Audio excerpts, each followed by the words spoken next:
想像してみてください。朝日に輝く摩天楼、色とりどりのネオンサイン、そして世界中から集まった人々の活気。私たちが今から旅するのはまさにその中心地、アメリカ・ニューヨークです。この街は単なる大都市ではありません。自由と夢が交差する世界の交差点であり、歴史、芸術、金融、ファッション、そして最高のグルメがめくるめくエネルギーとなって渦巻いている場所です。初めてニューヨークを訪れる方も、何度目かの訪問となる方も、この動画を通じてこの街の持つ圧倒的な魅力と隠されたディープな側面に触れていただけることでしょう。ニューヨークという名は、私たちの誰もが抱くアメリカンドリームの象徴であり、一歩足を踏み入れるだけでまるで映画の主人公になったかのような錯覚を覚えます。摩天楼が空を突き刺す光景は、人間の野心と創造性の結晶であり、その美しさは私たちを圧倒します。ブロードウェイのきらめく舞台、世界最高峰のコレクションを誇る美術館、そして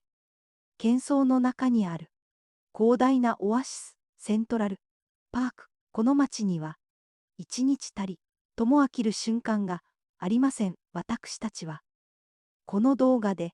ニューヨークのアイコンを巡り、その歴史の深さに触れ、地元の人々が愛する隠れた名所を訪ねます。この旅で皆様が体験するのはただの観光ではありません。それは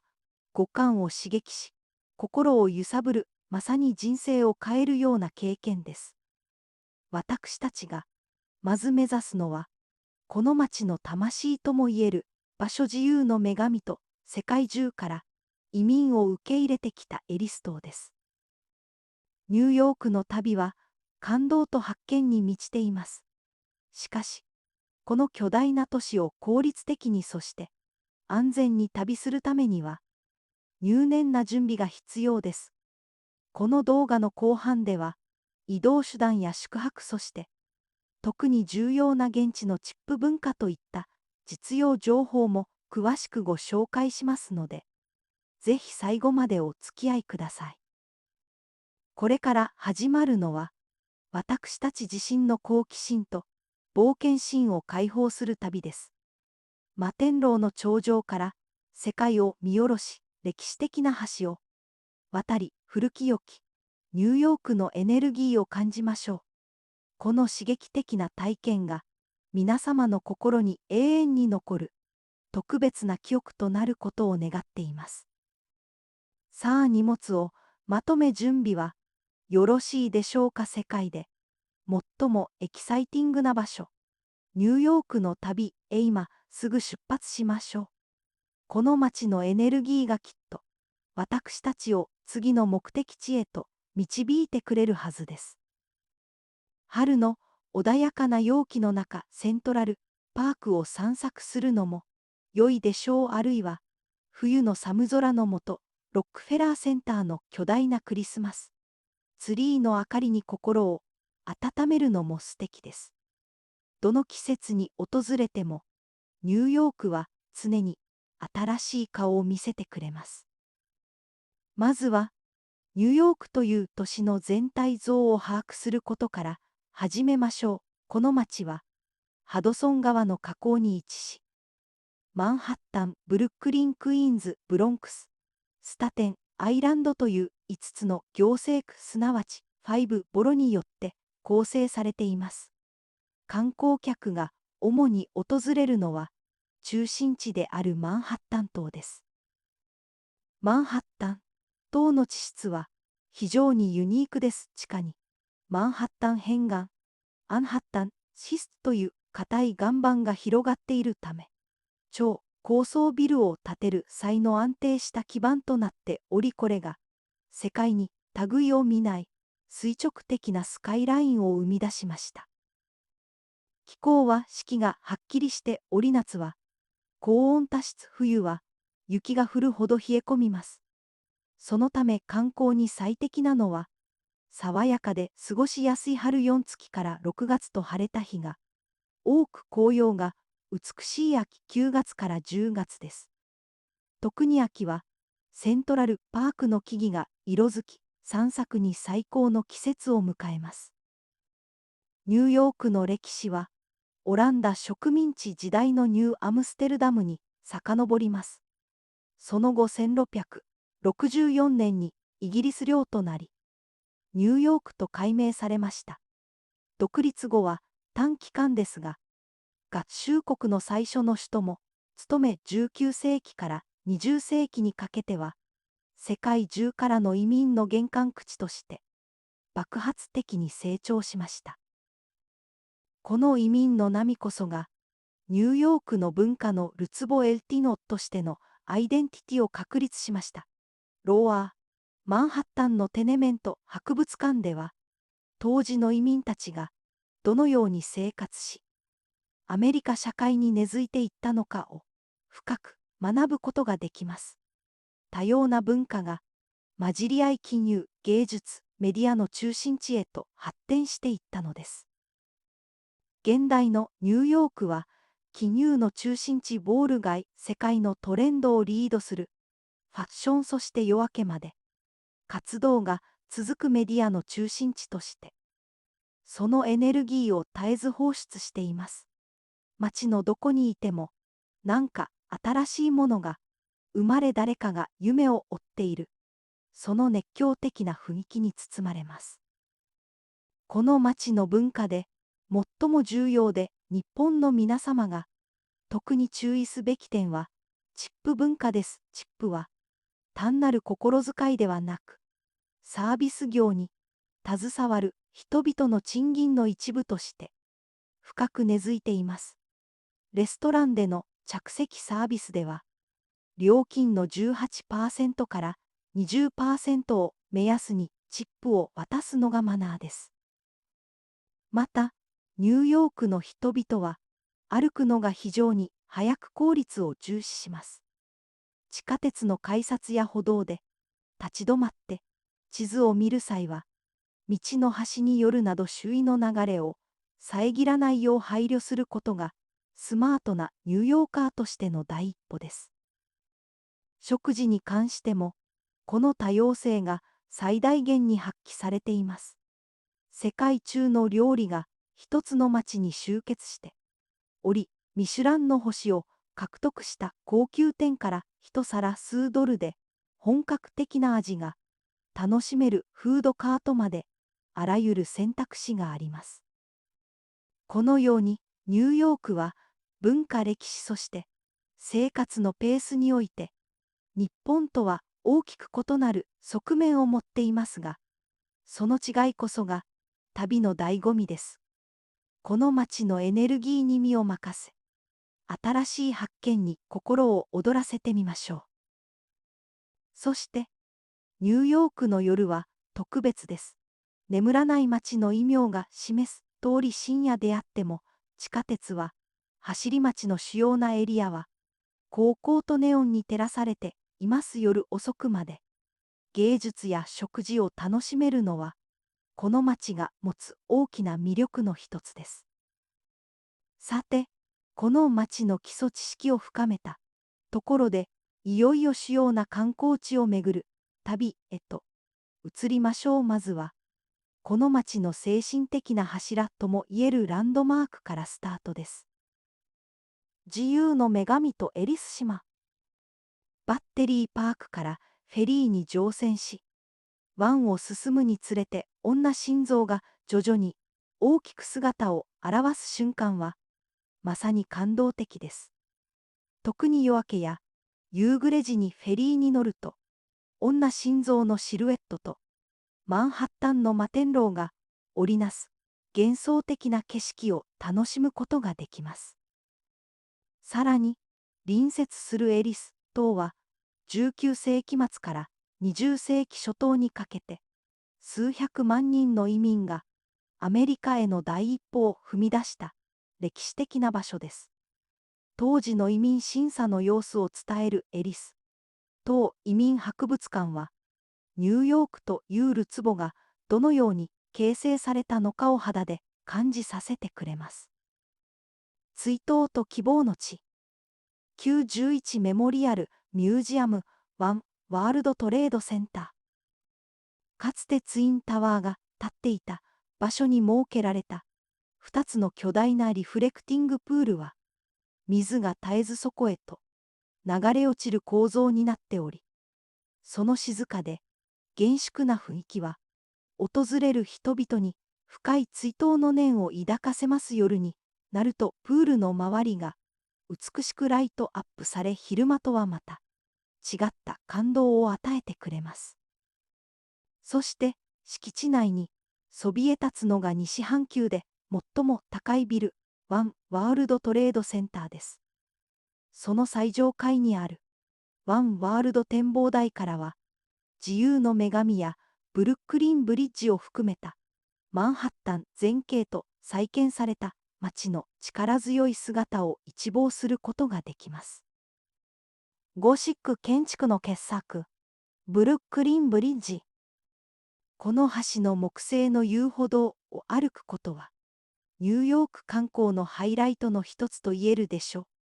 特にブルックリン川からマンハッタンに向かって歩くと、ローアーマンハッタンの摩天楼が目の前に徐々に迫ってくる最高のスカイラインビューを楽しむことができます。サイクリストと歩行者が通路を共有しているため、歩道では2列に並んで歩くのがマナーです。自転車レーンを侵さないよう注意しながら、美しい景色を心ゆくまで堪能してください。日の出や日没の時間は柔らかな光に包まれ、特に写真映えする最高の時間帯です。ミッドタウンの頂点、エンパイアステートビルとトップオブザロック。86階の屋外展望台からの360度のパノラマは、まさに圧巻です。特に夜になると、きらめく無数の光が広がる宝石箱のような夜景はいつまでも忘れられない光景となるでしょう。しかし実は、地元の人や写真愛好家の間でもう一つの展望台が人気を集めています。それがロックフェラーセンターにあるトップオブザロックです。なぜなら、トップオブザロックの展望台からは、エンパイアステートビル自身を美しく輝くクライスラービルとともに、ニューヨークのスカイラインの中に収めることができるからです。セントラルパークの広大な緑を南側から一望できるのも大きな魅力です。光と喧騒のるつぼ、タイムズスクエアとブロードウェイ。巨大なデジタル看板が放つ光は昼間のように明るく、その圧倒的な視覚体験はまるで未来都市に迷い込んだかのようです。世界中から集まった観光客やパフォーマーの活気が混ざり合い、常にカオスと興奮に満ちています。タイムズスクエアは同時に世界最高のエンターテインメントの中心地、ブロードウェイ劇場街の玄関口でもあります。この周辺には歴史的な劇場が立ち並び、夜になると華やかなミュージカルや演劇の看板が光り輝きます。人気の演目は数ヶ月前からチケットが完売することもありますが、タイムズスクエアにあるブースでは当日券が割引価格で販売されることもありますので、ぜひチェックしてみてください。ニューヨークでブロードウェイの生の舞台を体験することは、この街の芸術文化の深さを知る上で欠かせない要素です。世界に誇る芸術の殿堂、メトロポリタン美術館テートオイ。5000年にわたる世界中の文化と芸術を網羅する膨大なコレクションは、まさに圧巻の一言です。特に有名なエジプト美術のデンドゥール神殿やヨーロッパ絵画の広大なギャラリーは必見です。あまりに広大なため、すべてを見て回ることは不可能なので、事前に公式サイトで興味のある部門を絞っておくことを強くお勧めします。また、メトロポリタン美術館の屋上庭園は、セントラルパークを一望できる最高の穴場スポットで、あり夏には、バーもオープンし、優雅なひとときを過ごせます。そして、ミッドタウンのニューヨーク近代美術館は、近代現代美術の決定的なコレクションを誇ります。ゴッホの星、月夜やピカソ・ウォーホルといった巨匠たちの作品を間近で見ることができ、現代アートの動向を知る上で欠かせない場所です。都会のオアシス、セントラルパークとハイライン。ここは市民の憩いの場であると同時にジョン・レノンを追悼する。ストロベリーフィールズや壮麗なベセスダテラスと噴水など見どころが満載です。特に秋の紅葉の時期は都会の真ん中とは思えないほどの壮麗な自然美を見せてくれます。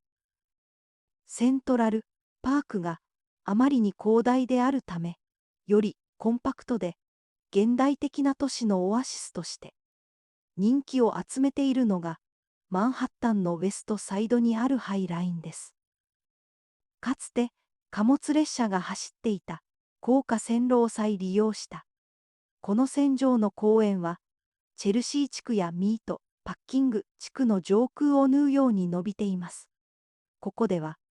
アート作品の展示や街の生活を上から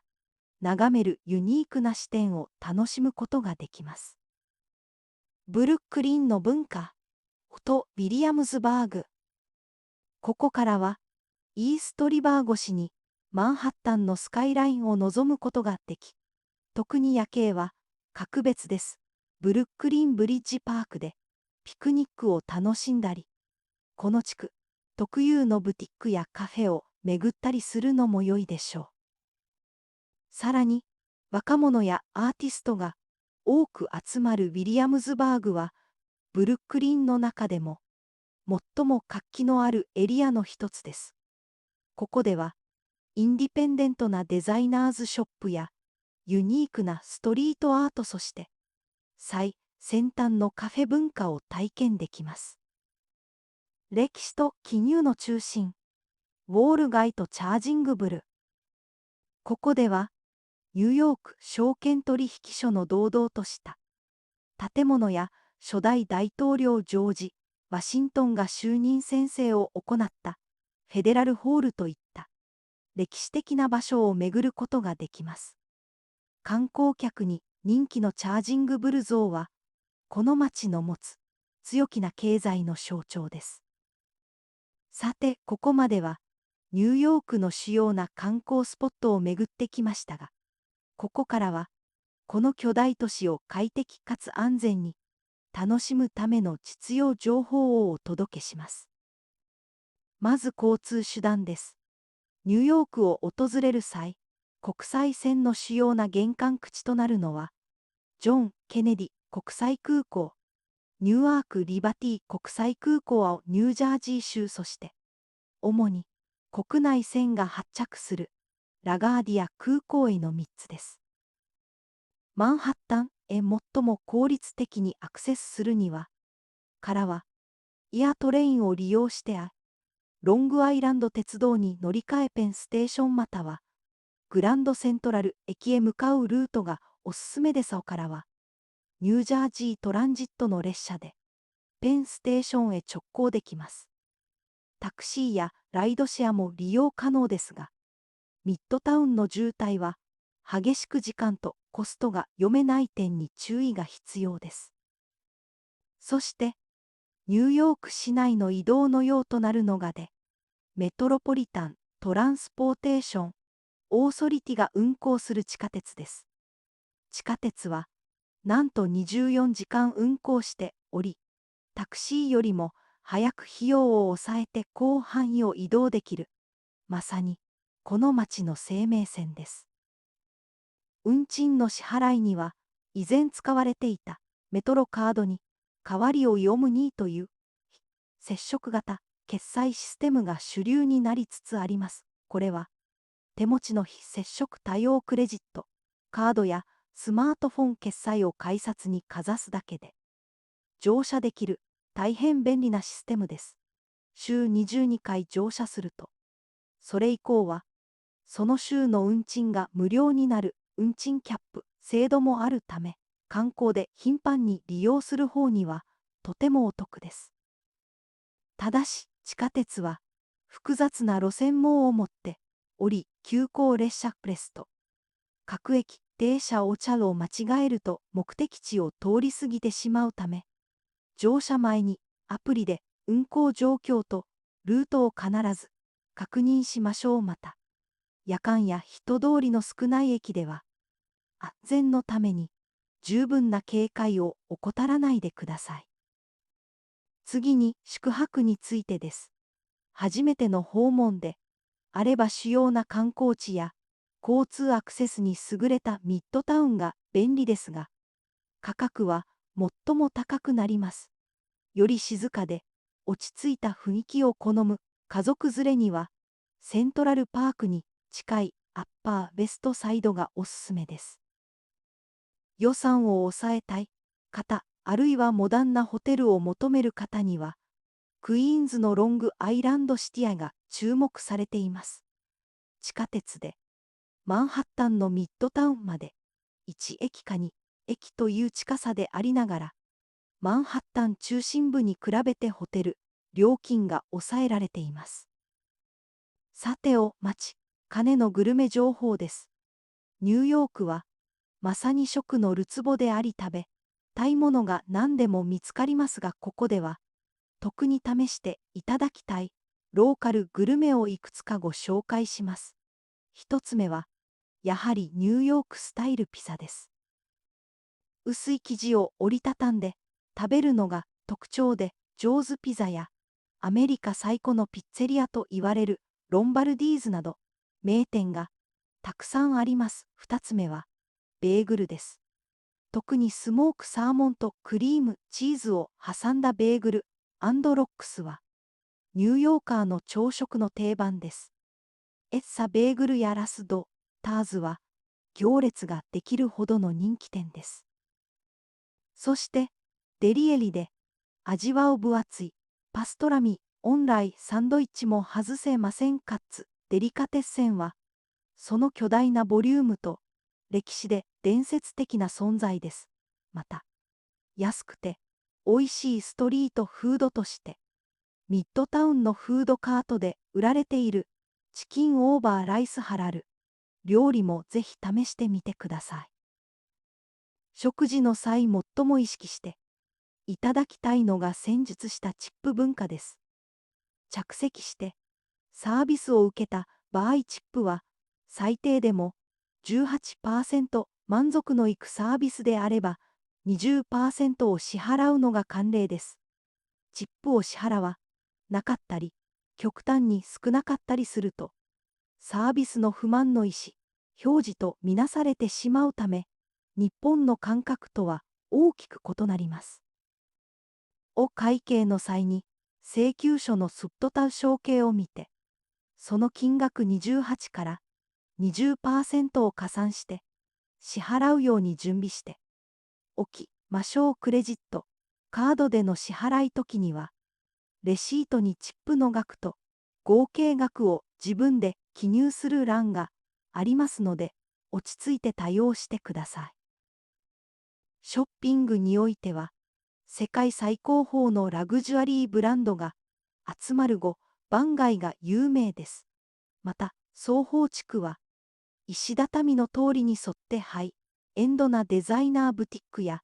トレンディなセレクトショップが並び散策するだけでも楽しめます。そして世界最大のデパートの一つ、メイシーズヘラルドスクエア店も必見です。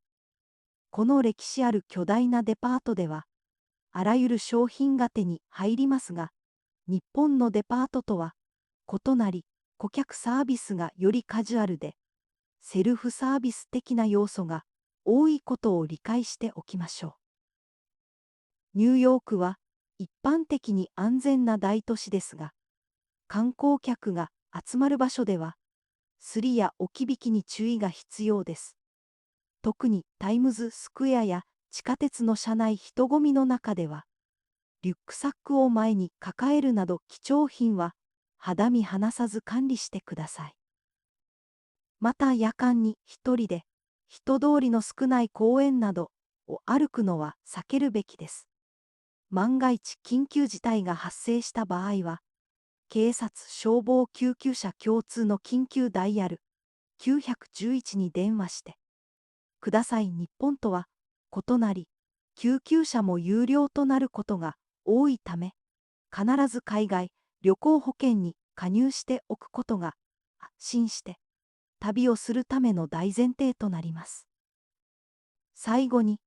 ニューヨークの魅力を季節ごとのイベントとともに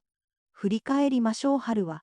セントラルパークの桜やチューリップが咲き乱れ、街が活気づく最高のシーズンです。夏は高温多湿ですが、公園での無料コンサートやルーフタップバーで夜景を楽しむなど、活気あふれるイベントが目白押しです。そして秋はマストシーズンの到来です。ニューヨークシティマラソンやメイシーズ感謝祭パレードなど、世界的なイベントが開催され、街全体が祝祭ムードに包まれます。冬は冷え込みは厳しいものの、ロックフェラーセンターのクリスマスツリーや外の豪華なホリデービンドウディスプレイなど、魔法のようなクリスマスの雰囲気に包まれます。年越しのタイムズスクエアのボールドロップも有名ですが、こちらは極寒の中数時間前から場所取りが必要となるため、入念な準備が必要です。ニューヨークは私たち一人一人が持つ夢を映し出す鏡のような街です。